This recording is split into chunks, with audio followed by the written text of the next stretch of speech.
సర్వశక్తిమంతుడ, సకల ఆశీర్వాదాల కారణభూతుడ నీకు వందనాలు. ఈ నూతన దినాన్ని బట్టి కృతజ్ఞతలు, నూతన సంవత్సరం బట్టి కృతజ్ఞతలు ప్రభు. నూతన కృపలతో, నూతన బలముతో, నూతన అభిషేకంతో, అయా నూతన ఆశీర్వాదాలతో ప్రభు మీరు మమ్మల్ని నింపుతున్నందుకు నీకు స్తోత్రాలు ప్రభు. ఇంతవరకు పాటల ద్వారా, ఆరాధన ద్వారా, వాక్య పరిచయం ద్వారా మీరు మహిమ పొందుకుంటున్నందుకు స్తుతిస్తూ యేసు నామములో అడుగుచున్నాము తండ్రి, ఆమేన్. అందరూ కూర్చుందాం.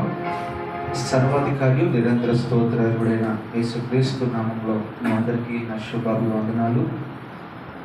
మొదటిగా గ్లోరియస్ మినిస్ట్రీస్ పరిచర్యలో ఉన్న మన ప్రియ బిడ్డలందరికీ, వారి కుటుంబానికి నూతన సంవత్సర శుభాకాంక్షలు తెలియపరుస్తున్నాను. అదే రీతిగా ఈ లైవ్లో వాక్యం వింటున్న వారికి కూడా నూతన సంవత్సర శుభాకాంక్షలు. Wish you happy new year. దేవుడు మిమ్మల్ని ఆ రీతిగా దీవించిన దాకా శ్రద్ధగా వాక్యం మనం ధ్యానం చేద్దాం. ఈ రోజున మనము లోకంలో గమనిస్తే అందరూ కూడా మంచి మంచి అలంకరణతో ఇంటినే కావచ్చు, ఒంటినే కావచ్చు, వాళ్ళ పరిస్థితులనే కావచ్చు చక్కగా అలంకరించుకుని రాత్రి అంతా కూడా దేవుని సన్నిధిలో కాక వాళ్ళ లోకంలో తినడము, తాగడము, సంతోషిస్తూ వచ్చారు. అయితే లోకస్తులు తీసుకునే తీర్మానాలు ఎలాగుంటాయంటే, వాళ్ళకు ఒక నమ్మకం, క్రొత్త సంవత్సరంలో నవ్వుతూ ఉంటే సంవత్సరం అంతా కూడా నవ్వుతూ ఉంటారు, అంతేనా? క్రొత్త సంవత్సరంలో మన మంచి బిర్యానీ తింటే సంవత్సరం అంతా కూడా మంచి బిర్యానీ తింటారు. సంవత్సరము దినాల్లో, మొదటి దినాల్లో మనం తాగి తందనాలు ఆడితే, సంతోషిస్తే ఆ సంవత్సరం అంతా కూడా అంతే కదా. ఇది ఒక మూఢనమ్మకం, ఇది ఒక ఆచారం కనుక ఆ రీతిగా వారు తీసుకుంటే, సరే క్రైస్తవులుగా లేక దేవుని రక్తంతో కడగబడిన మనము ఎలాంటి తీర్మానాలు తీసుకోవాలి? అయితే దీన్ని బట్టి మనం ఆలోచన చేస్తే, ఆ తీర్మానాలే నిజమైతే, వారు అనుకున్నట్టుగా జరిగితే కనుక మనం కూడా తీర్మానం తీసుకోవాలి. ఏమని? నేను దేవుని మందిరంలో గడిపితే మొదటి దినాన సంవత్సరం అంతా కూడా దేవుని మందిరంలో గడుపుతారు, అంతేనే కదా. అలాంటి తీర్మానాలు మనం కూడా తీసుకునే వారిగా ఉండము గాక. ఈరోజు కొన్ని శ్రేష్టమైన వాగ్దానంతో కూడిన సందేశం. ఈ సంవత్సరం దేవుడు మనకి ఇచ్చిన వాగ్దానం ఏంటి చెప్పండి? నీ కోరికని నేను సిద్ధింపచేసి నీ ఆలోచన యావత్తు నేను సఫలపరచుదును అని వాగ్దానము ఈ సంవత్సరానికి సంఘానికి దేవుడు ఇచ్చాడు. వ్యక్తిగతంగా మీకు కూడా దేవుడు వాగ్దానాలు ఇచ్చాడు. రాత్రి చాలా మంది రాలేదు కాబట్టి వెళ్తూ తీసుకుని వెళ్ళండి. దేవుడు మనకి ఇచ్చిన వాగ్దానాన్ని ఖచ్చితంగా నెరవేరుస్తాడు. ఆయన నెరవేర్చాలంటే మొట్టమొదట మన వాగ్దానాన్ని ఏం చేయాలి? నమ్మాలి. వాగ్దానం ఇచ్చేవాడు నమ్మదగిన వాడు, దాన్ని నెరవేర్చుటకు శక్తిమంతుడు. కనుక నువ్వు ఏ వాగ్దానం అయితే తీసుకుంటున్నావో, ఇప్పుడు వాగ్దానం తీసుకుని మంచి వాగ్దానం వచ్చింది కదని బైబిల్లో పెట్టుకుని లేదా బీరువాలో పెట్టుకుని అట్లా ఉంచితే ఆ వాగ్దానం నీ జీవితంలో నెరవేర్చబడదు. మీరు ఏ వాగ్దానం అయితే తీసుకుంటున్నారో ఆ వాగ్దానము ప్రతిరోజు మీరు మోకరించినప్పుడల్లా, అయ్యా నాకు ఈ వాగ్దానం ఇచ్చారు, ఈ వాగ్దానం నెరవేర్చండి, ఈ వాగ్దానం ద్వారా నా జీవితంలో కార్యాలు జరిగించండి అని వాగ్దానాలు ఎత్తుపట్టి మనము ప్రార్థన చేసేవారుగా ఉండాలి. అప్పుడు ప్రతి దినము మీరు చేసిన ప్రార్థన, మీరు అడిగే వాగ్దానము దేవుడు ఖచ్చితంగా మీ జీవితంలో కూడా నెరవేర్చునుగాక. కొన్ని తీర్మానాలు మనం కూడా ఈ సంవత్సరం తీసుకుందాం. మనం తీసుకునే తీర్మానాలు ఏంటి? లోకస్తులైతే లోకసారంగా ఉన్న తీర్మానాలు తీసుకుంటారు, లోక ఆచారాలతో కూడిన తీర్మానాలు తీసుకుంటారు. దేవుని బిడ్డలుగా నీవు నేను తీసుకోవాల్సిన తీర్మానాలు ఏంటి అని కాస్త వాక్యాన్ని మనం లోతుగా వెళ్దాం. దాని తర్వాత వాగ్దాన సందేశం మనం విందాం. మొట్టమొదటిగా నీవు నేను దేవునితో తీసుకోవాల్సిన తీర్మానాలు ఏంటి తెలుసా? మొట్టమొదటిగా దేవునితో నడవడానికి మనకి మనసు కుదరాలి. ఇది చాలా విలువైన మాట, గుర్తుపెట్టుకోండి. ఒక రోజు, 2 రోజులు, 1 నెల, 2 నెలలు, 3 నెలలు, 5 నెలలు, 1 సంవత్సరమో కాదు. కానీ మనం తీసుకుంటే తీర్మానం ఎలా ఉండాలంటే దేవునితో నడిచే తీర్మానం మనం తీసుకోవాలి. అంటే దేవుడితో నడిచే తీర్మానం అంటే మనస్సు కుదరాలి. దేవుడితో నడవాలంటే మనకి ఏం కుదరాలి? మనస్సు కుదరాలి. నీ భర్తతో జీవితాంతకాలం కాపురం చేయాలంటే నీకు ఏం కుదరాలి? చెప్పండి. మనస్సు కుదరాలి. అవునంటే కాదంటగా. నువ్వు ఉద్యోగం చేయాలంటే ఏం కుదరాలి నీకు? మనస్సు కుదరాలి. ఒక మంచి స్నేహితులతో నువ్వు స్నేహం చేయాలంటే ఏం కుదరాలి నీకు? అంతే కదా, మనస్సు కుదరాలి. చాలాసార్లు మనం అంటే వాడికి మనసే లేదండి, మీకు మనసే లేదని అని అంటుంది. అయితే మనస్సు కుదరాలి. ఎవరితో కుదరాలి? ఒక మాట రూతు గ్రంథంలో మీరు చూస్తే, నయోమితో వెళ్ళడానికి బెత్లెహేముకి రూతుకి మనసు కుదిరినది అని ఉంటుంది అక్కడ. నయోమితో బెత్లెహేముకు వెళ్ళడానికి రూతుకి మనస్సు కుదిరిందట. ఈ రూతు ఒక విశ్వాసానికి సాదృశ్యంగా ఉంది. నయోమి వాక్యానికి సాదృశ్యంగా లేదా యేసయ్యకి సాదృశ్యంగా ఉంది. బెత్లెహేము వచ్చి పరలోకానికి సాదృశ్యంగా ఉంది. ఈ మాట మీరు గుర్తుపెట్టుకోవాలి. మళ్ళీ చెప్తున్నాను, రూతు ఒక విశ్వాసానికి అంటే నీకు నాకు సాదృశ్యం. ఈ యొక్క నయోమి యేసయ్యకి సాదృశ్యంగా ఉంది. బెత్లెహేము పరలోకానికి సాదృశ్యంగా ఉంది. ఇప్పుడు ఈ విశ్వాసి ఎవరితో జోడి కట్టింది? ఎవరితో జత కట్టింది? చెప్పండి. వాళ్ళ తోటికోళ్ళతో కాదు, ఇరుగు పొరుగు వారితో కాదు, వాళ్ళ తల్లిదండ్రులతో కాదు, వాళ్ళ రక్త సంబంధికులతో కాదు. ఎవరితో జత కట్టింది? ఎవరితో మనసు కుదుర్చుకుంది తెలుసా? యేసయ్యతో మనసు కుదుర్చుకుంది. మారా అని అంటే చేదు అనే అనుభవం ఉంది కదా. నయోమి అన్న మాటకు అర్థం ఏంటంటే మధురం అని అర్థం. మధురము, జుంటే తేనె దారాల కంటే నీ వాక్యము మధురమైనది కదా అని వాక్యం సెలవిస్తుంది. మనము కూడా ఈ నూతన సంవత్సరంలో ఒక తీర్మానం తీసుకుందాం. ప్రభా, నేను ఎవరు భక్తి చేసినా చేయకపోయినా, నా భర్తతో నాకు ఎటువంటి సంబంధం లేదు, నా భార్యతో నాకు ఎటువంటి సంబంధం లేదు, నా పిల్లలతో నాకు ఎటువంటి సంబంధం లేదు, కానీ నేనైతే నా మనసు నీతో కుదిరినది. నీతో కుదిరి ఇదిగో ఆ బెత్లెహేముకి రూతు వచ్చినట్లుగా పరలోక రాజ్యానికి నేను వచ్చే వరకు నిన్ను విడువను వెడబాయను. ఎన్ని బాధలైనా రాని, ఎన్ని శ్రమలైనా రాని, ఎంత దుఃఖమైనా కలగని, ఎన్ని నిందలైనా రాని, నీకు ఉద్యోగం ఉన్నా లేకపోయినా, మంచి స్థితిగతులు ఉన్నా లేకపోయినా, మంచి ఐశ్వర్యం ఉన్నా లేకపోయినా, మంచి ఆరోగ్యం ఉన్నా లేకపోయినా, ఏమున్నా లేకపోయినా ఒక తీర్మానం చేసుకోండి. ఏ విధము చేతనైనా రూతు నయోమితో వెళ్ళడానికి మనసు కుదిరినట్టుగా లేదా జోడి కట్టినట్టుగా మనము కూడా యేసయ్యతో జోడి కట్టి నడుచుదుముగాక. ఒకటి, మనందరికీ ఏం కావాలి చెప్పండి? మొదటి తీర్మానం ఏంటి? మనసు కుదరాలి. ఎవరితో? ఇక్కడికి వచ్చిన తర్వాత చాలా మందితో మనసు కుదురుతుంది. ఎక్కడికి వచ్చిన తర్వాత? సంఘంలోకి వచ్చిన తర్వాత ఏంటి? వాళ్ళు సలుగా మాట్లాడితే కాస్త ఫ్రెండ్షిప్ అలాగలాగా ఆత్మీయంగా ఉన్న ఫ్రెండ్షిప్ కాస్త శరీరంగా మార్చే ప్రమాదం ఉంటుంది. అందుకనే ఇక్కడ ఎవరితో కూడా, మళ్ళా చెప్తున్నాను, ఇక్కడ ఎవరితో కూడా మీరు ఎక్కువగా కనెక్షన్ పెట్టుకోకూడదు. ఇది కేవలము మందిరము, ఇది ఆత్మ సంబంధమైన మందిరము, ఇది దేవుని ఇల్లు. ఇది వేరు, లోక సంబంధమైన బంధం వేరు. ఇక్కడ మీరు ఏ కాడికి చూస్తే, ఒకటి వాక్యంతో నువ్వు జత కట్టాలి, 2 దేవునితో నువ్వు జత కట్టాలి, 3 పరిశుద్ధాత్మతో నువ్వు జత కట్టాలి, 4 ఏదైనా ఉందనంటే దైవజనులతోనే మీరు జత కట్టాలి తప్ప ఈ 4 తప్ప మరొకరితో మీరు పొరపాటున జత కట్టదు. కడితే ఏం జరిగింది తెలుసా? చాలా ప్రమాదం. మొదట్లో ఒక బాగానే ఉంటుంది, దాని తర్వాత ఇబ్బందులు అవుతాయి. తేనె విపరీతంగా తింటే ఏం జరిగింది? అది అట్లా ఉంటుంది. కనుక మీకు జాగ్రత్తగా విషయాలు గమనించండి. ఒకటి, మొదటి తీర్మానం రూతు లేక మనం తీసుకుందాం. ఏమని? యేసయ్యతో నడిచేది, యేసయ్యతో అడుగులు వేసేది, మనసు కుదిరేటప్పుడు మనకు ఉండాలి. మొదటిది.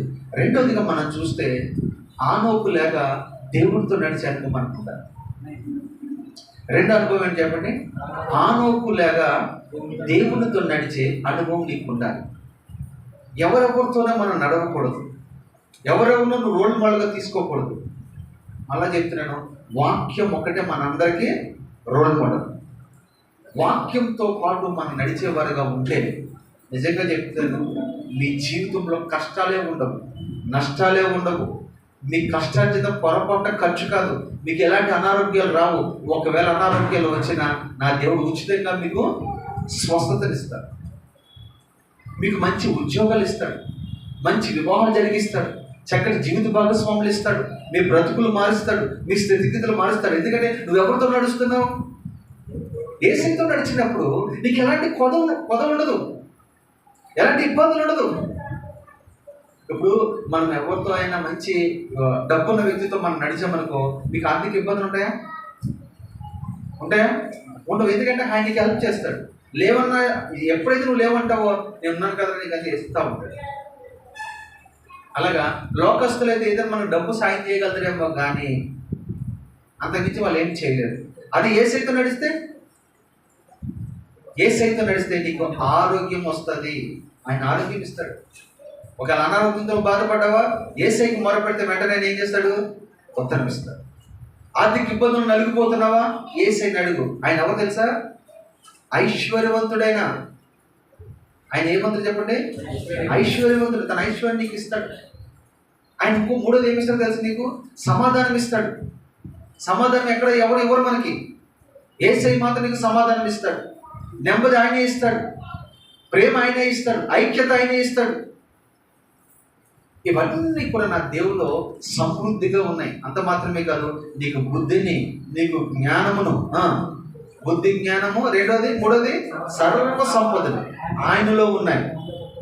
ఆయనలో నువ్వు అంటుకట్టబడితే అవన్నీ నీకు నాకు వచ్చును గాక. చూడండి, ఆనోకు ఆయనతో పాటు నడిచాడు. ఎక్కడైనా ఎప్పుడైనా ఆనోకు ఇబ్బందులు పడ్డా? ఆనోకు కుటుంబం ఇబ్బంది పడిందా? చివరికి ఏం జరిగింది తెలుసా? ఆనోకు యేసయ్యతో కొనుక్కోబడ్డాడు. మరణము చూడకుండా కొనుక్కోబడ్డాడు. ఈ లోకంలో నీవు నేను కూడా ఈ శరీరానికి మరణం ఉందేమో కానీ ఆత్మకు మరణం లేదు. ఈ ఆత్మ పరమాత్మను చేరుకోవడానికి ఇది ప్రయాణం చేస్తూ ఉండగనక ఇదిగో ఇప్పుడే దేవుని జీవవాక్యముతో నీవు నేను జత కట్టబడేవారిగా ఉండాలి. చాలా మంది అనుకుంటారు ఈ జీవితంతో ఇంతే. రాత్రిలో చాలా మంది ఇదే పండుగ చేసుకున్నారు. ఇదిగో ఈ వయసు ఉండగానే, ఈ బలం ఉండగానే, ఈ సమయం ఉండగానే, ఇదిగో కొత్త సంవత్సరం మనం వెళ్తాం, తినాలి, తాగాలి, డ్యాన్స్ అయ్యాలి, ఆట కట్టాలనుకున్నారండి. నాకు తెలిసి రాత్రి చాలా మంది వెళ్ళిపోయి ఉంటారు. ఎందుకు వెళ్ళిపోయారని అంటున్నానంటే వాక్యమే దానికి ఆధారం. ఒకడు అంటాడు, నా ప్రాణమా తినము, తాగుము, సుఖించుము అని అన్నాడు. ఎప్పుడైతే ఈ మాట పలికాడో వెంటనే ప్రభు అన్నాడు, ఓ వెర్రివాడా, ఈ రాత్రి నీ ప్రాణం నడుగుచున్నాను, ఇదంతా ఎవరి వశం అవ్వను, ఇదంతా ఎవరికి ఇస్తాను అని అన్నాడు. వెంటనే అప్పుడు చనిపోయాడు. ఇక్కడ ఇలాగ రాత్రి చాలా మంది నిద్రించుంటారని నేను అనుకుంటూ ఉన్నాను. అయితే నిన్ను నన్ను సజీవ లెక్కలో ఉంచాడు కనుక మనము మంచి తీర్మానాలు ఆనోకు వల్ల మనం నడిస్తే ఎలాంటి సమస్య నీకు ఉండదు. అంత మాత్రమే కాదు, మరణమును రుచి చూడకుండానే, అంటే ఏ మరణము? రెండవ మరణము రుచి చూడకుండానే నువ్వు పరలోకానికి వెళ్ళిపోతావు. ఇది రెండో తీర్మానం. మూడో తీర్మానం కూడా మనం చూస్తే యెహోషువ కుటుంబం వలె నేను నా ఇంటి వారు యెహోవాను మాత్రమే సేవించాలి. ఇది చాలా తీర్మానం మంచిది. ఈ సంవత్సరం నుండి మీరు ఒక తీర్మానం చేసుకోండి. మూడో తీర్మానం ఏంటి తెలుసా?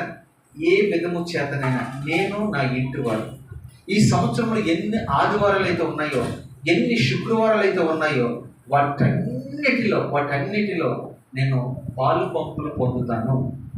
పరిస్థితులు ఎలా ఉన్నా సరే, ఆ విషయంలో ఒకవేళ ఉద్యోగం అడ్డం వచ్చినా, ఆ విషయంలో ఒకవేళ బంధువులు అడ్డం వచ్చినా, ఆ విషయంలో రథ సంబంధికులు అడ్డం వచ్చినా, ఆ విషయంలో నీళ్ళే వచ్చినా, పెళ్ళే వచ్చినా, పెడాకలే వచ్చినా, ఏది వచ్చినా సరే ఖచ్చితంగా నేను ఈ 52 వారాలు ప్రభుతోనే గడుపుదునుగాక. మూడో తీర్మానం ఏం తెలుసా? అది యెహోషువ లక్షలాది మంది ముందు లేచి నిలబడి ఒక మాట అంటాడు, మీరు ఎవరినైనా సేవించండి, మీరు ఎక్కడికైనా వెళ్ళండి, ఎలాగైనా మీరు ఉండండి, అయితే నేను నా ఇంటి వారు మాత్రము యెహోవాని సేవించదము. ఆయన సన్నిధిలో మేము ఉందము, ఆయన మేము కొనియాడుదము, ఆయన మేము మహిమపరచుదము. ఇదే మాట యెషయా కూడా అంటాడు, నేను నా పిల్లలు ఎలా ఉన్నారంటే వాళ్ళు పర్వతముల మీద సూచనలుగాను మహత్కార్యములుగా ఉన్నారట. అంటే అనేక మందికి రోల్ మోడల్గా ఉన్నారు వాళ్ళు. పర్వతపు అనుభవంలో ఆ కుటుంబం ఉంటుంది. మీరు 3 అనుభవాలు విన్నారు. 4వ అనుభవం చూస్తే హన్నా తల్లి వల్లే దేవుని సన్నిధిలో ప్రార్థన చేసే అనుభవం మీకు ఉండాలి. హన్నా చూడండి, తన జీవిత కాలంలో ఎక్కువ సమయము దేవుని సన్నిధిలో ప్రార్థన చేస్తూ వచ్చింది. అందుకనే ఆమె ప్రార్థన చేసింది కనుక దేవుడు ఆమె గర్భాన్ని తెరిచాడు. తెరవడం మాత్రమే కాదు, ఆ గర్భంలో నుంచి వచ్చిన బిడ్డ సమూయేలుని దాను మొదలుకొని బేర్షెబ వరకు గొప్ప నాయకుడిగా, గొప్ప యాజకుడిగా, గొప్ప ప్రవక్తగా, గొప్ప దీర్ఘదర్శిగా, అంత మాత్రమే కాదు, ఇశ్రాయేలు ప్రజలందరికీ న్యాయం తీర్చే ఒక న్యాయాధిపతిగా కూడా దేవుడు అతను అభిషేకించాడు. కారణం ఏంటి తెలుసా? దేవుని సన్నిధిలో హన్నా గడుపుతూ వచ్చింది. అంత మాత్రం దేవుని సన్నిధిలో ప్రార్థన చేస్తూ వచ్చింది. అంత మాత్రమే కాదు, తన తీర్మానం ఏదైతే తీసుకుందో ఆ తీర్మానానికి ఆమె కట్టుబడి ఉంది. మనం కూడా చూడండి, మన పిల్లల భవిష్యత్తు గురించి ఎంతో కష్టపడతాం. కష్టపడకూడదు అని నేను అన్నాను, కష్టపడాలి. అయితే ఆ కష్టం కంటే కూడా దేవుని సన్నిధిలో ఎక్కువగా నువ్వు కష్టపడ్డావనుకో, ఒకవేళ ఆ కష్టము వ్యర్థమైపోవచ్చు. అంత మాత్రమే కాదు, నువ్వు ఇంత డబ్బు పెడతావు, నీ పిల్లల్ని చదివిస్తావు లక్షల కోసం, అని నిజంగా ఉద్యోగం సంపాదిస్తాడంటారా? మంచి భవిష్యత్తు వాడు దొరికిందంటారా? మంచిగా బ్రతుకుతాడంటారా? చెప్పలేదు, గ్యారంటీ లేదు. 100 మంది స్టూడెంట్లో నాకు తెలిసి 10 మంది సక్సెస్ అవుతున్నారు. మిగతా 90 ఎక్కడ పోయారు? నేను అంటాను, నీవు నీ ధర్మ వ్యర్థంగా ఖర్చు కాకూడదు, నీ పిల్లలు చదువు వ్యర్థంగా పోకూడదు అని అనుకుంటే, ఒకటి, పిల్లలు చదివించుకునే నీవు ఎక్కువగా దేవుని సన్నిధిలో గడుపుతాయా, నా బిడ్డలకి మంచి జ్ఞానం ఇవ్వండి అయ్యా, మంచి భవిష్యత్తును ఇవ్వండి అయ్యా, మంచి జీవితాన్ని ఇవ్వండి అయ్యా, మంచి ఉద్యోగాలు ఇవ్వండి అయ్యా, మంచి జీవిత భాగస్వామి వివాహాలు జరిగించండి అయ్యా అని మీరు దేవుని సన్నిధిలో గడుపుతూ మీ పిల్లల కొరకు మీరు ప్రార్థనలు చేస్తే, వాళ్ళు తెలుసా, మీరు మీ పిల్లలు కనగలరు కానీ వారి భవిష్యత్తును కనగలరా? చెప్పండి, వాళ్ళ భవిష్యత్తు కనగలరా? కానీ ఈ భవిష్యత్తు ఎవరి చేతిలో ఉంది? దేవుడి చేతిలో ఉంది మన భవిష్యత్తు, మన పిల్లల భవిష్యత్తు. చాలా జాగ్రత్తగా ఈ మాటలు, విలువైన మాటలు నా దేవుడు నీతో ఎందుకు ఈ ఉదయకాలం ముందు మాట్లాడుతూ ఉన్నాను. దేవునికి అవకాశం మనం ఇచ్చేవారిగా ఉండాలి. దేవుని మందిరంలో నీవు నీ ఇంటి వారు ప్రతి ఆదివారము 10 గంటల 11:30 టైం అంటే టైం, ఎంత పని మీకున్నా పక్కన పెట్టుకోండి. ఊరు ప్రయాణం ఉందా ప్రక్కన పెట్టుకోండి. చుట్టాలు వచ్చారా ప్రక్కన పెట్టండి. ఆ రోజు ఏదైనా వచ్చినాయా ప్రక్కన పెట్టండి. దేవుని సన్నిధి తర్వాతే నెక్స్ట్ ఆ పని. అలాంటి తీర్మానాలు మీరు ఎప్పుడైతే తీసుకుంటారో మీ జీవితంలో మునిపెన్నడు చూడలేని దేవుని మేలులు, మునిపెన్నడు చూడలేని దేవుని కార్యాలు, మునిపెన్నడు చూడలేని ఆనందము, సంతోషము ఈ సంవత్సరం మీరు చూడబోతున్నారు. అయితే మీరు చూడాలి అని అంటే దేవుడి మాట మీరు ఖచ్చితంగా వినాలి. 3 అనుభవాలు మీరు నేర్చుకున్నారు, 4 అనుభవాలు నేర్చుకున్నారు. 5వ అనుభవం చూస్తే ఇంకొక హన్నా కూడా ఉంది. ఈమె ఎక్కడుంటుంది అంటే లోక సువార్తలో ఉంటుంది. ఈమె చూడండి, పెనిమిటిని పోగొట్టుకున్న ఆనాటి నుండి దరిదాపు 84 సంవత్సరాలు వృద్ధాప్యం వచ్చే వరకు కూడా దేవుని సన్నిధిలో రేయింబగలు ఉపవాసం ఉండి దేవుని సన్నిధిలో గడుపుతూ వచ్చిందట. చూడండి, దేవాలయమును విడువక ఉపవాస ప్రార్థనలతో రేయింబగలు. చూడండి, ఇందులో ఎన్ని అనుభవాలు ఉన్నాయి. మొదటి అనుభవం ఏంటి తెలుసా? దేవుని మందిరం విడిచిపెట్టలేదండి. అంటే భర్త పోయిన తర్వాత ఆమె ఏం చేసింది? దేవుడి మీద చదువుకోలేదు, కొనుక్కోలేదు. ఏం చేసింది చెప్పండి? శరీర సంబంధమైన భర్త పోయాడు కానీ ఆత్మ సంబంధమైన భర్త నాకు ఉన్నాడని ఏసై దగ్గరికి వెళ్ళిపోయి మందిరమును విడిచిపెట్టకుండా, చాలా మంది మందిరాన్ని విడిచిపెడుతూ ఉన్నారు. ఈ రోజే వస్తారు కొంతమంది, లేదా కొన్ని వారాల్లో కొంతమంది వస్తారు, తీర్మానాలు తీసుకుంటారు, కొంతకాలం మీద దేవుని మందిరానికి వస్తారు, తర్వాత దేవుని మందిరాన్ని విడిచిపెడుతున్నారు. కానీ హన్నా తల్లి వల్లే నీవు నేను కూడా దేవుని మందిరాన్ని మనం ఏం చేయాలి చెప్పండి? గట్టిగా పట్టుకునే వారిగా ఉండాలి. ఒకటి. 2వ అనుభవం ఆమె దగ్గర ఉన్నది ఏంటంటే, రేయం పగలు ఉపవాసముతో దేవుని మందిరంలో గడుపుతూ వచ్చిందట. ఇంత చేసిన ఆమె జీవితంలో ఏం జరిగింది తెలుసా? రక్షకుణ్ణి ఆమె కనులారా చూడగలిగింది. నీవు నేను ఒకటి ఇంత భక్తి జీవితంలో ఇలాంటి తీర్మానంలో నువ్వు నేను ఒకటి ఉంటే నీకు తెలుసా, మనం చనిపోయిన తర్వాత నీవు ఆ రక్షకుని కనులారా చూచుదువుగాక. బ్రతుకుండగానే దర్శనముల ద్వారా, కళల ద్వారా నా దేవుడు మీరు చూచుదురుగాక. అలా చూడాలంటే ఇలాంటి తీర్మానాలు మనం కూడా తీసుకునేవారుగా ఉండాలి. 5 తీర్మానాలు మీరు విన్నారు. 6వ తీర్మానం చూడండి. దావీదు వలె దేవుని సన్నిధిలో మనము నాటబడేవారుగా ఉండాలి. దావీదు అదే అంటాడు, దేవా నేనైతే నీ మందిరంలో పచ్చటి ఒలీవ చెట్టు వలె ఉన్నాను, ఆకు వాడక తన కాలమందు ఫలమిచ్చు చెట్టు వలె ఉన్నాను. దావీదా, నువ్వు రాజువు కదా, నువ్వు యెరూషలేములో ఉండాలి కదా, సింహాసనం మీద ఉండాలి కదా, ప్రజలు ఏలుబడి చేయాలి కదా, నీకు ఇదే కోరికయ్యా అని మనం అడిగామనుకో, సింహాసనాలు ఉంటాయి, పోతుంది. రాజరికం ఉంటుంది, పోతుంది. ఐశ్వర్యం ఉంటుంది, పోతుంది. ఆనందం ఉంటుంది, పోతుంది. కానీ జీవిత కాలం అందు తను తీసుకున్న నిర్ణయం ఏంటి తెలుసా? నీ మందిరములో పచ్చటి ఒలివ చెట్టు వలె నేను నాటబడి ఉండాలి. చెట్టుకు తను ఎందుకు పోల్చుకున్నాడు తెలుసా? స్థిరత్వాన్ని గుర్తు. అంటే నేను స్థిరంగా ఉండాలి ప్రభా, కదిలిపోకూడదు, పరిస్థితులు బట్టి కదిలిపోకూడదు, నేను స్థిరంగా ఉండాలని తీర్మానం చేసుకున్నాడు. అంత మాత్రమే కాదు, దావీదులో ఉన్న 2వ గుణం ఏంటి తెలుసా? ముమ్మారు దేవుని స్తుతించే అనుభవం ఉంది, ముమ్మారు దేవుని సన్నిధిలో ప్రార్థించే అనుభవం ఉంది. అంత మాత్రమే కాదు, కృతజ్ఞత మనసు కూడా ఈ దావీదుకి ఉంది. అలాంటి అనుభవాలు మనకు కూడా కలుగును గాక. చివరిగా నేను చెప్పి ముగిస్తాను. పౌలు వలె మనము కూడా అనేక మందికి సువార్తను ప్రకటించుదుము గాక. మండుచున్న సంఘాలు మనం కట్టుదుము గాక. వేల కొద్ది ప్రజలు ప్రభు తట్టుకు త్రిప్పుదుము గాక. అంత మాత్రమే కాదు, మంచి పరిచారకులుగా ప్రభు మందులో మనం కట్టబడుదుము గాక. ఇలాంటి కృపలు దేవుడు మన అందరికి అనుగ్రహించును గాక. మొదటి తీర్మానం చెప్పండి. రూతు వలె మనసు కుదరాలి. ఎవరితో? దేవునితో. రైట్. రెండోది, ఆనోకు వలె దేవునితో నడిచే అనుభవం మనకున్న. రైట్. మూడోది, యెహోషువ కుటుంబం వల్ల మన కుటుంబం కూడా దేవుని మందిరంలో నాటబడాలి, కట్టబడాలి. రైట్. 4వ అనుభవం, హన్నా తల్లి వల్ల దేవుని సన్నిధిలో ప్రార్థించే అనుభవం మనకున్నది. 5, మళ్ళీ మరొక హన్నా ఉంది కదా, హన్నా తల్లి వల్ల మనము దేవుని మందిరం విడువక ఉపవాసముతో రేయి పగలు. ఎస్. తర్వాత 5వ అనుభవం చూస్తే, దావీదు వలె దేవుని సన్నిధిలో మనము నాటబడేవారుగా ఉండాలి, స్తుతించేవారిగా ఉండాలి, ప్రార్థించేవారిగా ఉండాలి, కృతజ్ఞత మనసు కలిగి ఉండాలి, ఉపకారం చేసే మనసు కూడా మనకు ఉండాలి. రైట్.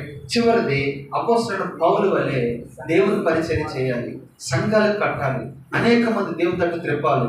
ఇలాంటి కృప దేవుడు మన సంఘటనలందరికీ ఈ సంవత్సరంలో, ఈ దినం నుండి నా దేవుడు సమృద్ధిగా దయచేయును గాక.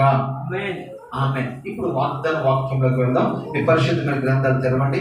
కీర్తన గ్రంథము 20వ అధ్యాయము 24.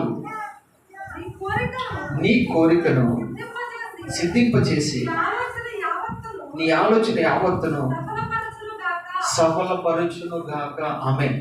ఇక్కడ భక్తుడైన దావీదు, దినానికి ముమ్మారు దేవుని స్తుతించే దావీదు, దేవునికి ప్రియుడిగా ఉన్న దావీదు, కృతజ్ఞత మనసు కలిగిన ఈ దావీదు, ఉపకారం చేసే ఈ దావీదు ఒక కోరిక కోరుతున్నాడు. ఎవరిని?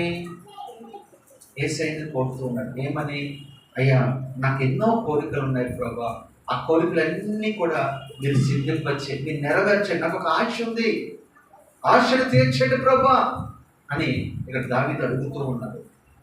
ఈ నూతన సంవత్సరంలో, ఈ నూతన దినాన్న, ఈ నూతన గడియలో నీవు నేను కూడా కొన్ని ఆలోచనలు కలిగి వచ్చాం, కొన్ని నిర్ణయాలు తీసుకోవడానికి మనం వచ్చాం. ఈ రోజున నీ కోరిక నా కోరిక ఏమి అన్నదో అది ప్రభుకు మనం చెప్పగలిగితే, ప్రభు ఖచ్చితంగా నీ కోరికలన్నీ తీర్చును గాక. ఒకటి, నీ కోరికలను ఆయన తీర్చాలంటే అందరి కోరికలు తీర్చడైనా. మళ్ళా చెప్తాను, అందరి కోరికల ఎందుకు తీర్చడు? అది ఆయనకి ఇష్టమైన వాడిగా మనం బ్రతికితే, ఆయన ప్రియులుగా మనం బ్రతికితే, చెప్పండి, అప్పుడు నీ కోరిక ఏమై ఉన్నదో తీరుస్తాడు. ఇప్పుడు మీకు ఇద్దరు కుమారులు ఉన్నారనుకోండి, ఒకడు బాగా మీకు ఇష్టడుగా బ్రతుకుతున్నాడు, ఒకడేమో మీకు వ్యతిరేకంగా విరోధంగా బ్రతుకుతున్నాడు. వీళ్ళిద్దరూ మీ దగ్గరకు వచ్చి ఏదో ఒకటి అడుగుతారు. అడిగినప్పుడు మీరు ఎవరికి ఇస్తారు? ఎవరు కూడా ఇష్టపడతారు? ప్రియుడిగా ఇష్టడిగా ఉన్నవాడికి కూడా ఇష్టపడతారు కదా. అలాగనే సంఘంలో ఎంతమంది అయినా రావచ్చు, ఎంతమంది అయినా వెళ్ళొచ్చు, ఎంతమంది అయినా పాటలు పాడవచ్చు, ఎంతమంది అయినా ఆరాధన చేయొచ్చు, ఎంతమంది అయినా సాక్ష్యాలు చెప్పవచ్చు, ఎంతమంది అయినా అందరూ కనపడాలని భక్తి చేయొచ్చు. కానీ దేవుడు ఎందరికీ కోరికలు తీరుస్తాడంటే ఆయనకి ఇష్టమైన ప్రజలకు మాత్రమే కోరికలు తీరుస్తాడు. ఈ మాట మీరు పట్టుకోండి. ఒకటి, మనం ఏదైనా అడిగేటప్పుడు నా ప్రవర్తన సరిగ్గా ఉందా లేదా, నేను దేవుడికి ఇష్టానుసారంగా బ్రతుకుతున్నానా లేదా, లేదా నా ఇష్టంగా నేను బ్రతికడుగుతున్నానా, దేవుడికి ఇష్టంగా బ్రతికడుగుతున్నానా అని దీన్ని ఖచ్చితంగా ఆలోచన చేసి అడగాలి. అందుకనే ప్రభుని అడిగే ముందు నీ ప్రార్థనను సిద్ధపరచుకుని అడిగేవారిగా మనం ముందుము గాక. దావీదుకున్న కోరికలు ఏంటి? అసలు దావీదుకి ఏ కోరిక కలిగి ఉన్నాడు? దావీదు చాలా సంవత్సరాలు బట్టి చిన్నతనము నుండి తనకు కోరిక మిగిలిపోయింది. అప్పుడు దావీదు వయసు ఎంత అంటే 15 లేదా 17 సంవత్సరాల వయసు. ఆ సమయంలో తండ్రి మందను మేపుతూ ఉన్నాడు. తండ్రి మంద మేపుతూ ఉన్నప్పుడు వాళ్ళ తాతలు చెప్పారట, ఏమని? అయ్యా, మన దేవుడు ఎంత గొప్ప దేవుడు, అద్భుతాలు చేసే దేవుడు, నువ్వు ఏదంటే అది చేస్తాడు. ఎర్ర సముద్రం 2 పాయలుగా చేశాడు, మండ నుంచి నీళ్ళు తెప్పించాడు, ఆకాశాన్ని మన్నాను కురిపించాడు, ఎన్నో అద్భుతాలు చేశాడు. దాని తర్వాత ఇజ్రాయేల్ ప్రజల తర్వాత న్యాయాధిపతులు వచ్చారు, న్యాయాధిపతుల తర్వాత రాజులు వచ్చారు. ఇదిగా రాజుల్లో మొట్టమొదటి రాజు సౌలు. అయితే మనకి కానాను దేశం ఇస్తాన్నాడు. ఇదిగో కానాను దేశంలో మనం ఉన్నాము. ఈ దేశం అంతా మనకి ఇచ్చాడు, కానీ ఒక ప్రాంతం మాత్రం మనం స్వాధీనం చేసుకోలేకపోయామయ్యా అని అంటారు. ఏ ప్రాంతం అది? ఇస్రాయేల్ ప్రాంతంలో ఒక మంచి ప్లేస్ అన్నమాట. ఆ ప్లేస్ ఎవరు ఆక్రమించారు అని అంటే అమాలేకీయులు ఆక్రమించారు. క్షమించారు, యోబీసీలు ఆక్రమించారు. రైట్, యోబీసీలు ఆక్రమించారు. ఈ యోబీసీలు ఆక్రమించారు అంటే ఒక మాటలో చెప్పాలంటే తెలంగాణ రాష్ట్రం అంతా ఇచ్చారు, కానీ హైదరాబాద్ మాత్రం. దీని మీద ఈ తెలంగాణ ఇచ్చినప్పుడు ఈ వాదనలు వచ్చినాయా లేదా? ఎంతమంది తెలుసు? వాళ్ళు ఏమన్నారంటే, అయ్యా తెలంగాణ అంతా మీరు తీసుకోండి, కానీ హైదరాబాద్ మాత్రం ఏమో అంటే ఇది క్యాపిటల్గా చేయాలి, ఇది రాజధానిగా ఉండాలి అనే ఉద్దేశం మీద చాలా ఫైట్ చేశారు చాలామంది. పొరపాటు కూడా ఒప్పుకోవాలి. ఇది లేదు అది మాకెందుకు, శరీరం అంతా ఇస్తారంటే గుండు మాత్రము, శరీరం అంటే ఒక్క గుండు లేకపోతే. అలాగనే ఇక్కడ కూడా వారు ఏం చేశారంటే గుండెకాయ లాంటి ప్లేస్ను అంటే యెరూషలేము మాత్రము ఎవరు తీసుకున్నారు చెప్పండి? యోబీసీలు తీసుకున్నారు. ఈ వార్త ఎంతమంది యుద్ధాలు చేశారు, కానీ అప్పుడు సౌలు యుద్ధం చేశాడు, కానీ వాళ్ళు జయించలేకపోయాడు. ఎందుకు జయించలేకపోయాడు అంటే వాస్తవానికి తన కోరికను, తన ఆలోచన, తన సొంతంగా నిర్ణయాలు తీసుకుంటూ ఉండేవాడు. అందుకనే దేవుని ఆత్మ తను విడిచిపెట్టి వెళ్ళిపోయింది. కొందరి మీద విజయాన్ని ఇవ్వలేకపోయాడు దేవుడు. అయితే ఈ విషయాలన్నీ దావీదుకి చిన్నతనం నుండి నూరు పోస్తూ ఉన్నారు. మనం కూడా చిన్నప్పటి నుంచి మన పిల్లలు నూరు పోస్తూ ఉంటాం. వస ఏమని, అరే మీ మామస్తులు ఇలా తిట్టాలరా, మీ మామస్తులు ఇలా కొట్టాలరా, ఇలా బూతులు తిట్టాలరా, ఏంటి బూతులు చక్కగా నేర్పిస్తారు వాళ్ళు. ఒక్కొక్కడు బూతులు ఎలా మాట్లాడతారంటే చిన్నపిల్లలు, అమ్మో అసలు చాలా భక్తి ఇవన్నీ ఎలా వచ్చినాడికి. నేను చిన్నప్పుడు మా పిల్లలు ఊరికి పంపించిన తర్వాత ఊరెళ్ళి వచ్చిన తర్వాత వాళ్ళు మాట్లాడుతుంటే ఇక్కడ భాష అక్కడ భాషకి చెప్పండి, భాష మారిపోయింది. మా చిన్నపిల్లలకి మరీ దారుణంగా, అమ్మో నేను పొరపాటున నెలలకు ఉంచామంటే వీడితో సహవాసం చేస్తే 6 నెలలు వాడు ఇది నిజమే 6 నెలలు కూడా అవసరం లేదు, 3 రోజులు చాలా అక్కడ. అట్లాంటి పరిస్థితి అనమాట. అయితే ఈ దావీదుకి ఏం నేర్పించారు తెలుసా? అయ్యా ఇదిగో ఆ యెబూసీయులు ఉన్న ఆ ప్రదేశాన్ని, ఆ కొండ ప్రాంతాన్ని, ఆ యెరూషలేము ఉన్న ప్రాంతాన్ని శత్రు చేతిలో ఉన్నాయి. దాన్ని విడిపించడానికి అంత సామర్థ్యం కలిగిన వారు ఎవరు లేరు మన దగ్గర అన్నప్పుడు ఆ యవనస్తుడు రక్తం ఉడికిపోయేది. సున్నతి లేని వారు మన యొక్క దేశాన్ని పరిపాలన చేయటమా అని ఆలోచన చేసే గొర్రెలు మెక్కి చిన్న వయసు కదండి. ఒకవేళ ఎవరైనా పొరపాటున వెళ్ళి జయించాలంటే ఎవరు ఒప్పుకుంటారా? సహకరిస్తారా? సహకరించరు. కానీ గొర్రెలు మేపుకుంటూ ఒక చిన్న ప్రార్థన చేశాడు. ఆ ప్రార్థన ఈ ప్రార్థన ఏం తెలుసా? 20వ అధ్యాయము 4వ అధ్యాయ, నా కోరిక సిద్ధింపచేయము, నా ఆలోచన యావత్తులను స్థిరపరచుము లేదా సహాయం చేయము అని ప్రార్థన చేశాడు. ఆ చిన్న పిల్లవాడి ప్రార్థన దేవుడు విన్నాడా లేదా? చిన్నపిల్లల ప్రార్థన వింటాడా లేదా? వింటాడు. దీన్ని బట్టి మనకు అర్థమవుతుంది ఏంటంటే బాలుడైన సమూయేలు ప్రార్థన కూడా దేవుడు విన్నాడు, దావీదు ప్రార్థన కూడా దేవుడు విన్నాడు. అంటే మన ప్రార్థన కూడా వినాలంటే మనకు పెద్దవాళ్ళం అయిపోయాం కదా, మన ప్రార్థన వినడా? వింటాడు. మనం కూడా ఎప్పుడు వింటాడు మన ప్రార్థన? వయసులో మీరు పెద్దవాళ్ళు అయ్యాడేమో కానీ మనసులో చిన్న పిల్లల మనస్తత్వం కలిగి చెప్పండి, చిన్న పిల్లల మనస్తత్వం కలిగి మనం ప్రార్థన చేయాలి. అప్పుడు దేవుడు ఖచ్చితంగా నీ ప్రార్థన వింటాడు. వయసులో పెద్దదనవే కానీ ప్రవర్తనలో కానీ దేవుని అడిగే విషయంలో కానీ చిన్న పిల్లవాడిలాగా మనం అడగాలి. చిన్నపిల్లలు తల్లిదండ్రులు ఏం పడితే చెప్పండి, స్కూల్ నుంచి వచ్చిన తర్వాత ఇచ్చి రాక విడిచిపెట్టరు, ఏదో ఒకటి కొనిపెట్టారు. మీరు ఇంకా మీకు అర్థం కావడానికి చెప్పాలంటే పేతురు మొదటి పత్రికలో ఒక మాట ఉంటుంది. పాలను ఎలాగ అపేక్షించమంటున్నాడు? చిన్న పిల్లలలాగా. చిన్న పిల్లలు పాల అత్తమాలు అడుగుతుంటారా లేదా?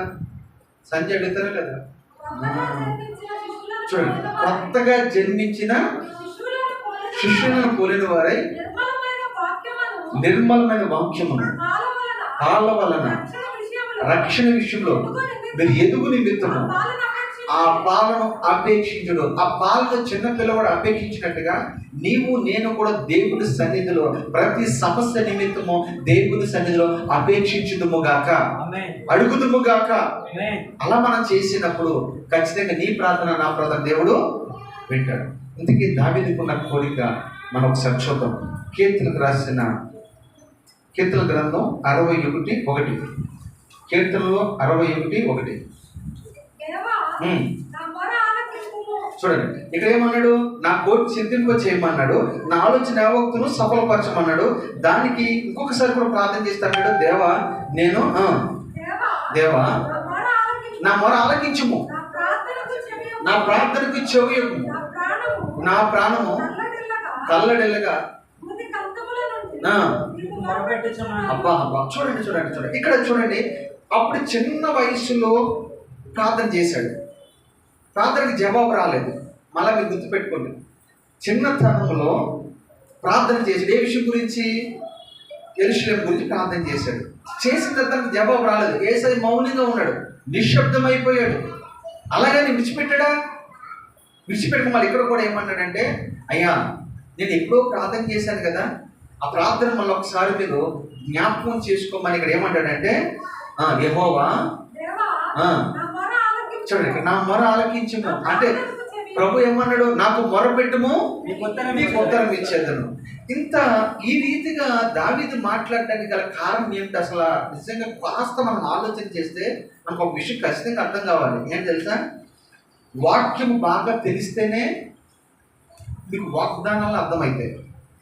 వాగ్దానాలు అర్థమైతేనే దేవుని రుచిని మీరు చూడగలరు. ఇక్కడ దావీదు ఎంత పట్టుదలతో ప్రార్థన చేస్తున్నాడంటే, దావీదు కీర్తన గ్రంథం మొట్టమొదటి అధ్యాయంలో ఒక మాట ఉంటుంది. ఆయన ఏం చేస్తాడు తెలుసా?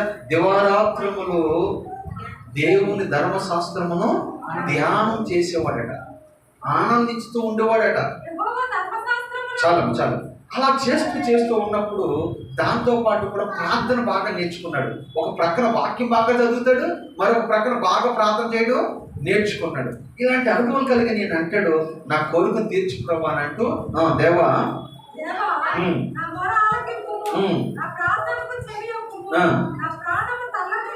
అబ్బో ఇది ప్రాణం ఎందుకు తలాలి? ఇది వయసు ఎంత ప్రాణం తలాలి వెళ్ళడానికి?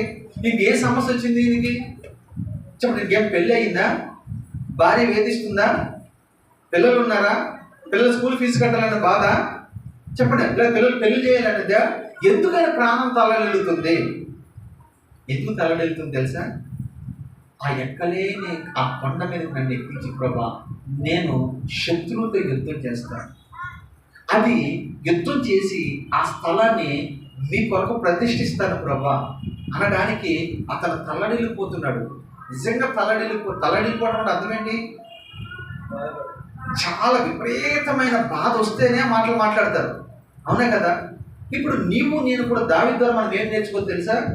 దేవుని మందిరం విషయంలో, దేవుని పరిచర్య విషయంలో నీవు నేను తల్లడిల్లిపోవాలి. ఎలాగా? అయ్యా మాకు మందిరం లేదు ప్రభా, మాకు మందిరం మీరు దయచేయండి అంటే మీరు ప్రార్థన విషయంలో తల్లడిల్లిపోవాలి. ప్రభా మా సంఘం ఇంకా ఖాళీగా ఉంచాం, ఆ రూమ్ కొంచెం ఖాళీగా ఉంది ప్రభా, ఇంకా కొంతమంది నడిపించండి ప్రభా అంటూ ఆత్మల కొరకు నీ మనస్సు తల్లడిల్లిపోవాలి, నీ ఆలోచన తల్లడిల్లిపోవాలి. అంత మాత్రమే కాదు, మా పరిచయం ఇంకా విస్తరింప చేయండి ప్రభా, మండించున్న సంఘాలు మేము కట్టాలి ప్రభా, వేల కొద్ది ఆత్మలు మేము సంపాదించాలి ప్రభా, మా సంఘంలో అనేక మంది కుటుంబాలుగా రావాలి ప్రభా, ఒక్కొక్క బిడ్డ నీ సన్నిధిలో మంచి ప్రార్థన పరులుగా తీర్చబడాలి ప్రభా అన్నట్టుగా ఇలాంటి విషయాల్లో నువ్వు ప్రార్థన చేయగలిగితే అప్పుడు నీ మనసు ఏమైతే తెలుసా? తల్లడిల్లిపోయిన నీ మనసు ఫలభరితంగా నా దేవుడు మార్చును గాక, ఫలభరితంగా మార్చిస్తాడు. ఇంతకీ దావీదు చేసిన ప్రార్థనకి జవాబు దొరికిందా లేదా అని మనం ఆలోచన చేస్తే ఖచ్చితంగా జవాబు దొరికింది. ఎందుకంటే నువ్వు నమ్మకంగా ప్రార్థన చేసినప్పుడు, యథార్థంగా నువ్వు ప్రార్థన చేసినప్పుడు, మంచి మనస్సాక్షితో నువ్వు ప్రార్థన చేసినప్పుడు నీ ప్రతి ప్రార్థన దేవుడు జవాబు 100కి 100 పల్లిస్తాడు. అవునంటారా కాదంటారా? ఆ మాట మీరు ఒకసారి చదవండి.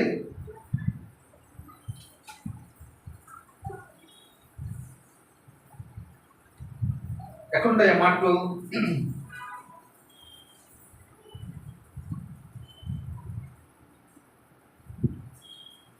మొదటి రాజ్య గ్రంథము 6:16 కాదు, ఒక మాట ఇది సమూయేలు గ్రంథంలో ఉంటుంది.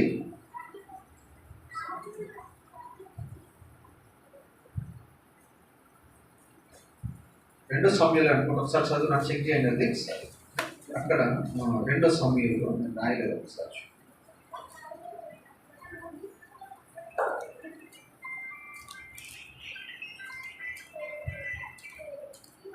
రెండో సమూయేలు గ్రంథం మీరు ఇంటికి వెళ్ళిన తర్వాత చూడండి, రాసుకోండి ఉంటుంది ఖచ్చితంగా, నేను చెప్తాను. ఇక్కడ ఏం జరిగిందంటే అమాలేకీయులు క్షమించలేదు. ఎవరాళ్ళు? యెబూసీయులు ఏం చేశారంటే ఆ యొక్క స్థలాన్ని ఆక్రమించడం వల్ల దావీదు కౌరు పంపిస్తాడు. వాళ్ళకి కౌరు పంపిస్తాడు లేదా?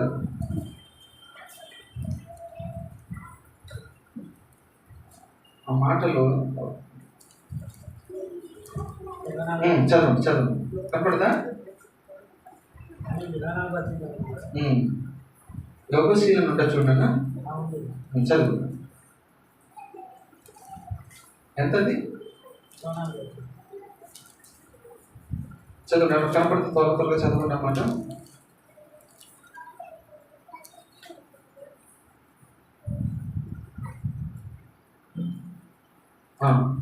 ఐదు, రెండో సమూయేలు గ్రంథం 5:6 చదవండి. రైట్. యెబూసీయులు దేశములో నివాసులై ఉండగా రాజును అతని పక్షపు వారును యెరూషలేముకు వచ్చేది. యెబూసీయులు దావీదు లోపలికి రాలేడని నీవు వచ్చిన ఎడల ఇచ్చట గుడ్డివారును నేను తోలివేదనని దావీదును వర్తమానం పంపాను. అయినను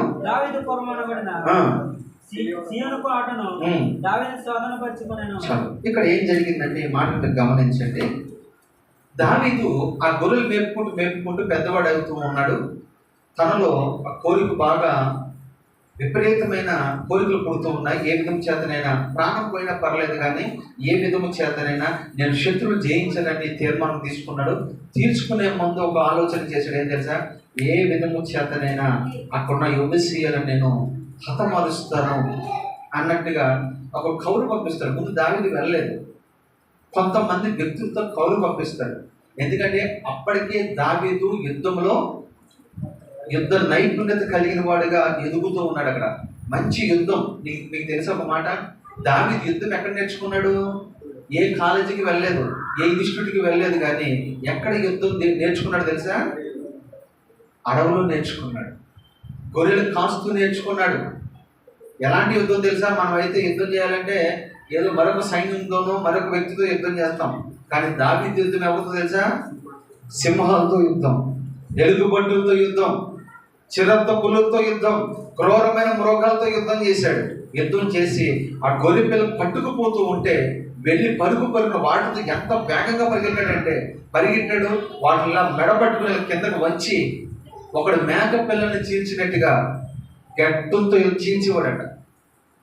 అంత శక్తి అతనికి ఉండేది. ఎందుకంటే కారణము, దేవుని ఆత్మ ఎప్పుడు దేవుడి మీద నిలిచి ఉండేది. దేవుని ఆత్మ తనలో ఉంది కనుకనే సింహాన్ని మేక పిల్లలు చీల్చినట్టుగా చీల్చివేశాడు. ఎలుగుబంటిని కూడా అతిగా చంపేవాడట. దేవుని ఆత్మ ఎంతకైతే ఉంటుందో శత్రువుని మీరు ఈజీగా జయించగలరు. శాంసన్ కూడా అదే చేశాడు. శాంసన్ కూడా చూడండి, దేవుని ఆత్మ అతని మీద ఉండగా అతని గాడిద ఎముకను తీసుకుని ఎంతమంది చంపాడు? అది అతనికి ఎప్పుడైతే కోపం వచ్చిందో దేవుని ఆత్మ తన మీదకి వచ్చిందంటే చాలు లెక్కలేనంత మంది చంపుతూ వెళ్ళేవాడు. ఇలాగ దావీదు కూడా దేవుని ఆత్మ తనకు తోడుగా ఉండడం వల్ల విజయాలే అపజయమంటూ ఎరగడం. ఇక్కడ నేను దేవుని ఆత్మను పొందుకునే వారిగా ఉంటే ప్రతి దానిలో నీకు విజయమే. ప్రతి దానిలో నీకు అపజయమంటూ ఎరగవు. ఒకటి దేవుని సన్నిధి మనతో ఉండాలి, దేవుని ఆత్మ మనతో ఉండాలి. అంటే కృప దేవుడు మనకు అనుగ్రహించిన గాక. ఇక్కడ చూడండి, కౌలు పంపించాడు. ఎందుకంటే యుద్ధంలో రేగిపోతూ ఉన్నాడు. ఇప్పుడు ఒక మాట చెప్తాడు మీకు, ఇలాంటి యవనస్తులు మన దగ్గర ఉన్న యవనస్తులు అంటోడు, జాన్లు అంటోడు జిమ్కి వెళ్తూ ఉన్నాడట. రోజు జిమ్కి వెళ్తున్నాడట. రోజుకి జిమ్కి వెళ్తూ ఉంటే కండలు బాగా పెరిగిపోతున్నాయట.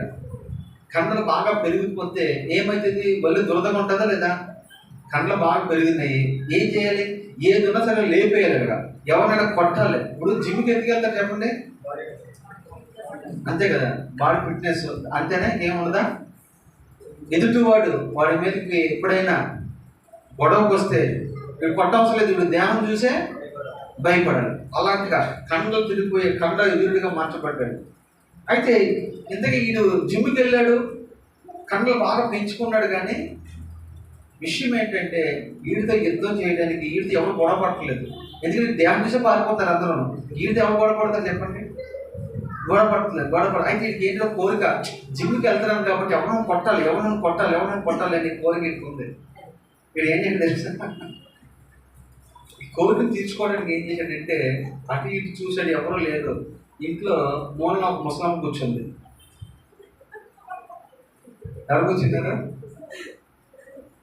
వాళ్ళ అమ్మమ్మ నాయనమ్మ నాకు తెలియదు, కానీ ఆ ముసలమ్మ మూలం కూర్చుంటే వీడు ఇక తట్టుకోలేక వెళ్ళి వాళ్ళ నాయనమ్మను బాక్సింగ్ ఆడేశాడంట, చింతకొట్టు పడేశాడంట. మరి ఏమైందని నీకు ఏమైందంటే నాయనమ్మ ఏమనుకోవద్దు, ఇంకా నేను ఎవరు చింతపట్టుకెళ్ళాలి అర్థం కాదు అని మూలన్న ముసలమ్మను కొట్టాడట. అవునే కదా. అలాగే దావీదు కూడా బాగా జిమ్ చేశాడు. అక్కడ దేవుడి చేత తయారైపోయాడు. ఏం చేయాలి అర్థం కావట్లేదు దావీదుకి. అప్పుడు దావీదు కోరుకుంది, అయ్యా ఈ బలము ఎవరో దేవుడి బిడ్డల కొరకు కాదు, కానీ శత్రు కొరకు నేను వాడాలి, శత్రువు సంహరించాలి ప్రభా, నీ బలం వ్యర్థంగా ఖర్చు కాకూడదు అన్నట్టుగా ప్రార్థన చేసుకుని కౌలు పంపించాడు. అదే నేను సింహాన్ని చంపినోడిని, ఎలుగుబంటిని చంపినోడిని, గొల్లియత్తుని చంపినోడిని, మీరెంతరా, మీ బ్రతుకులు ఎంతరా బాబు, దయచేసి నాతో పెట్టుకోవద్దురా, మిమ్మల్ని చంపేస్తాను బాబా, కనీసం కౌలు పంపిస్తున్నాను, అది ఆ ప్రాంతాన్ని ఖాళీ చేసేయండి, ఆ పట్టణాన్ని ఖాళీ చేసేసేయండి అని చెప్తే వాళ్ళు ఏం సమాధానం చెప్పారు తెలుసా? ఏ దావీదు, ఏమనుకుంటున్నాం మేమంటే, గొల్లియత్తుని చంపినంత ఈజీ అనుకుంటున్నావా? ఎలుగుబంటిని చంపినంత ఈజీ అనుకుంటున్నావా? సింహాన్ని చంపినంత ఈజీ అనుకుంటున్నావా? మేమెవరమో తెలుసా? బహుబలార్జులు మేము. మా దేహాలు చూస్తేనే భయపడతావు నువ్వు. అసలు మా వరకు నీకు ఎందుకయ్యా? మేమెందుకు? మనం చూస్తే జడుచు చేస్తావు నువ్వు. మా వరకు అవసరం లేదు. కానీ ఇదిగో ఆ బయట ఉన్న చూడు, పైకి ఎక్కే ముందు, ఈ కొండ మీదకి ఎక్కే ముందు, ఈ పట్టణం మీదకి ఎక్కే ముందు కింద కొంతమంది ఉన్నారు. ఎవరు? గుడ్డివారు ఉన్నారు. గుడ్డివారు, ఆ చాలు నీకు, మేమెందుకు, నేనెందుకు నీకు అన్నట్టుగా వాళ్ళు ఎదురు సవాలు విసురుతూ ఉన్నారట. దావీదు ఎప్పుడైతే గుడ్డోళ్ళ చేత కొట్టిస్తానన్న మాట విన్నాడో దావీదు ఊరుకుంటాడంటే ఊరుకుంటాడా? మనం కూడా ఎప్పుడైనా మీరు చూడండి, ఏదైనా గొడవ అయిందనుకో, నేను ఏంటి ఏమనుకుంటున్నావు, నా సంగతి నీకు తెలుసా, నేను అవసరం లేదురా, మా ఇంట్లో ఉన్న మా పిల్లగాడు చల్లరు నీకు అని అంటాము. అలాగే వాళ్ళు కూడా అలా మాట్లాడుతూ ఉన్నారు. ఆ మాట ఎప్పుడైతే విన్నాడో దావీదు రక్తము మరిగిపోతుంది. ఇక మరిగిపోయిన తర్వాత దావీదు డైరెక్ట్ రంగంలో దిగడే లేదా, వెళ్తూ ఉన్నాడు. అక్కడ వెళ్ళిన తర్వాత ఏం జరిగిందో తెలుసా? దావీదు వెళ్ళిన తర్వాత కుంటుడు ఒకటి లేచి కొట్టడానికి లేకపోతే కుంటుడు ఏం చేయాలి కదా, ఒక్క ఇలా కొడితే నేలకు అతికిపోయాడు. ఇది మీకు సినిమా స్టోరీ లాగా మీకు ఉంటుంది, అర్థం చేసుకోండి. బాగా హీరో వచ్చినప్పుడు చూడండి, హీరో అందరిలా కొట్టడం, హీరో స్టైల్ వేరే ఉంటుంది. హీరో ఏం చేస్తాడు, ఒక్కటి ఇలా కొట్టగానే వాడు నేలకు అతికిపోతాడు, దుమ్ములు వేసిపోద్ది. అవునా కదా? అలాంటి పరిస్థితి అక్కడ జరుగుతుంది. దావీదు వెళ్తున్నాడు, ఒక్కొక్క నెలగా నేల కంటిస్తూ ఉన్నాడు. కుంటువారు కొడుతూ ఉంటే ఫుట్బాల్ ఆడేస్తున్నాడు. అయ్యో అయ్యో అయ్యో కేకలు వేసుకుంటున్నాడు. చివరికి శత్రువుల దగ్గరికి వెళ్ళి శత్రువులందరినీ కూడా సంహరించిన తర్వాత ఏం జరిగిందో తెలుసా? నేను ముగిస్తూ ఉన్నాను. ఏం జరిగిందో తెలుసా? ఆ స్థలాన్ని జయించిన తర్వాత తన కాపురం ఉండలేదు కానీ దానికి ఒక పేరు పెట్టాడు.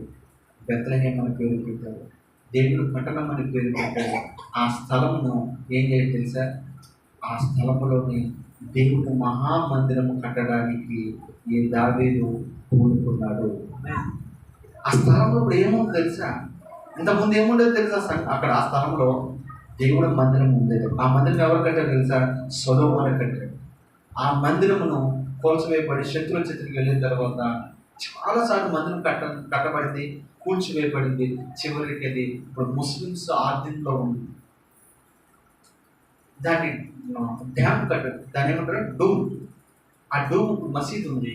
ఆ మసీదు ఇప్పుడు మళ్ళా దావీదు లాంటి వారు లెగిస్తూ ఉన్నారు.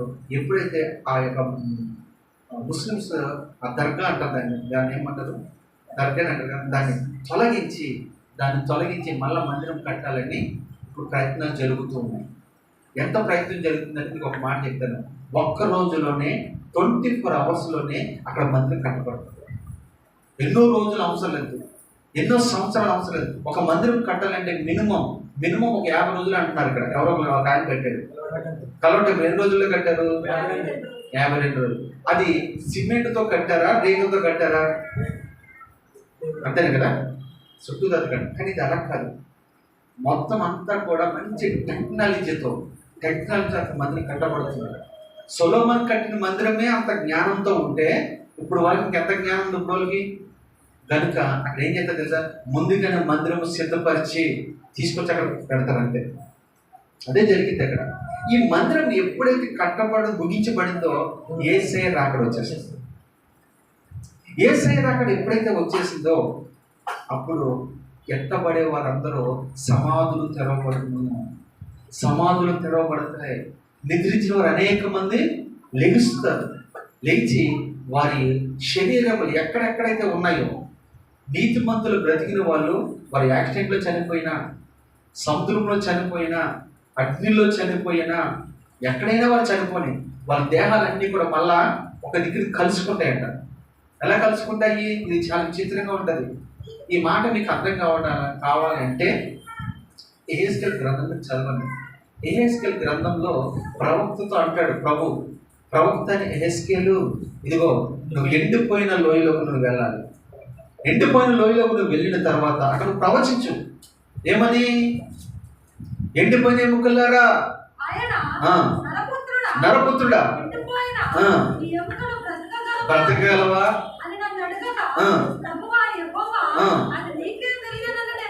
చాలమ్మా. నేను ఎందుకంటే ఈ రిఫరెన్స్ ఎందుకు చదివించానంటే యేసుక్రీస్తు ప్రభువుల రెండో రాకడలో ఇదే జరగబోతుంది. ఎక్కడెక్కడెక్కడైతే ఎముకలు ఎండిపోయి చెల్లా చెదిరైపోయి చిన్న భిన్నం అయిపోయినాయో అవన్నీ కూడా మళ్ళా ఒక్క దిక్కుకి చిన్న భిన్నం అయిపోయినాయో అవన్నీ కూడా మళ్ళా ఒక్క దిక్కుకి వచ్చి ఏర్పరచబడతాయి. అవన్నీ కూడా ఒకదాని కూడా అంటకట్టబడతాయి, నరాలు పొడవబడతాయి, చర్మము పొదిగించబడతాయి. దాని తర్వాత దేవుడు మన అక్కడ ఏం చేయాలి తెలుసా, జీవాత్మను మళ్ళా వారిలోనికి పంపిస్తాడు. అప్పుడు ఊదాడు ఆది కాండంలో, ఇక్కడ అలాగుండదు. దేవుని జీవాత్మను పంపిస్తాడు. పంపించిన తర్వాత వాళ్ళు ఏమైంది తెలుసా, మహాసైన్యముగా మార్చబడతారు. అప్పుడు సంఘము పెండ్లి కుమార్తెగా ఎత్తపడతారు. ఎక్కడికి ఎత్తపడతారు? మధ్యాకాశంలోకి వెళ్ళిపోతారు. వెళ్ళిపోయిన తర్వాత వారు యుగ యుగాలు దేవునితో గడుపుతారు. అప్పుడు యేసుక్రీస్తు ప్రభువు వారు ఈ భూమి మీదకి దిగి వస్తాడు. దిగి వచ్చిన తర్వాత 1000 ఏళ్ల పరిపాలన జరగబోతుంది. ఈ 1000 ఏళ్ల పరిపాలనలో దీనికి ముందు సాతానుని ఆయన దేవుడు బెలంలో బంధిస్తాడు. బెలం అంటే నరకంలో బంధిస్తాడు. నరకంలో బంధించిన తర్వాత ఇంకెవరు మోసం చేయడానికి అవకాశం లేదు, ఇక మోసపోవడానికి అవకాశం లేదు. అప్పుడు యేసుక్రీస్తు ప్రభు వారు ఇక్కడ ఏం చేస్తారంటే 1000 ఏళ్ల పరిపాలన చేస్తారు. ఆ 1000 ఏళ్ల పరిపాలనలో ఆయనతో పాటు ఎవరుంటారంటే ఆ 12 మంది శిష్యులు ఉంటారు. వీళ్ళే ఎందుకుంటారు అని అంటే అక్కడ ఒక మాట చెప్తాడు, ఎవరైతే నా నిమిత్తము అన్నదమ్ములను అక్క చెల్లులను సమస్తము తల్లిదండ్రులను విడిచిపెట్టి నన్ను వెంబడిస్తారో నాతో పాటు ఈ సింహాసనం మీద కూర్చుండి పరిపాలన చేయబోతూ ఉన్నారు. వారితో పాటు మనము కూడా ఆ స్థాయిలో ఉండాలి అని అంటే మనం కూడా అలాగలేక సింహాసనం మీద కూర్చుని యేసుక్రీస్తు ప్రభు ప్రక్కన కూర్చుని పరిపాలన చేయాలంటే, తీర్పు తీర్చాలంటే నీవు నేను కూడా ఈ లోకంలో అన్ని మనం విడిచిపెట్టాలి. లోకాన్ని విడిచిపెట్టాలి, పాపాన్ని విడిచిపెట్టాలి, లోక ఆశలు విడిచిపెట్టాలి, లోక ఆడంబరాలు విడిచిపెట్టాలి, లోక సంతోషాలు విడిచిపెట్టాలి. ఈ 2025 సంవత్సరం మొదటి దినములో నా ప్రభు నీతో నాతో మాట్లాడుతున్నాడు. ఇవన్నీ మనం విడిచిపెట్టినప్పుడు నీవు నేను కూడా యుగాలు నా ప్రభుతో గడుపుతాము గాక. ఇటు కృప దేవుడు మనందరికి దయచేయను గాక. అందరూ కళ్ళు మూసుకుందాం. దేవుడి మాటలని మన ఇరుకులో మన హృదయం స్థిరపరచును గాక. ఆమేన్.